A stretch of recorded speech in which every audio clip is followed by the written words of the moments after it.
တီဟူးငတ်တကောင်အတွက်တော့သူ့အနားကိုချင်းကပ်လာတဲ့တက်ရှိတိုင်းဟာသူ့ရဲ့လိတ်လာဆောင်ကြည့်ရမယ်ပြစ်မှတ်တွေပါပဲသူ့ရဲ့မျက်လုံးတွေကကြောင်တောင်တောင်နိုင်ပြီးဘာအန်ဒီယေမှမရှိသလိုထင်ရပေမဲ့တကယ်တော့သူကဘယ်နေရာကနေစပြီးကြိုက်စားလိုက်ရင်ပိုအဆင်ပြေမလဲဆိုတာကိုကြိုတင်စဉ်းစားနေတာပါရေပြော်ငတ်အုပ်စုဝင်တွေကအမျိုးစားကြီးတစ်မျိုးဖြစ်တဲ့တီဟူးငတ်တွေဟာငတ်လောကမှာအစားအသောက်အမတ်ဆုံးအဖြစ်နာမည်ကြီးပါတယ်အပြင်ဘက်မှာတော့ငတုံးကြီးလိုEECC ပုံစံမျိုးဖြစ်နေပေမဲ့သူ့မှာအရာအလုံးကိုဝါမျိုးချင်တဲ့စိတ်ကတော့အမြဲရှိနေတာပါ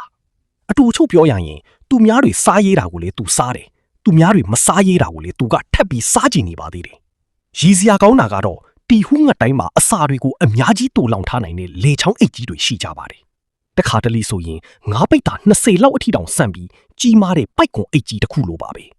ဒါပေမဲ့တရိတ်ဆန်ယုံတွေကတခြားတရိတ်ဆန်တွေအတွက်တော့သူနဲ့ပေါင်းရတာတိတ်ပြီးအဆင်မပြေလှပါဘူး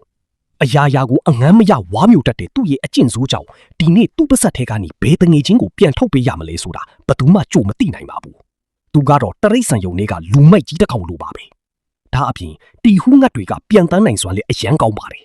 တရိတ်ဆန်ယုံထဲမှာနေရတာညင်းဝေလာပြီးဆိုရင်တော့ငါးကန်ထဲမှာအုပ်စုလိုက်ငါးဖမ်းပြီးတခြားနေရာတွေမှာတွားပြီးငါးရောင်းတယ်လို့ငါးပြတယ်လို့နဲ့လျှောက်သွားတတ်ကြတာကတော့တကယ်ကိုရေးစရာကောင်းလှပါတယ်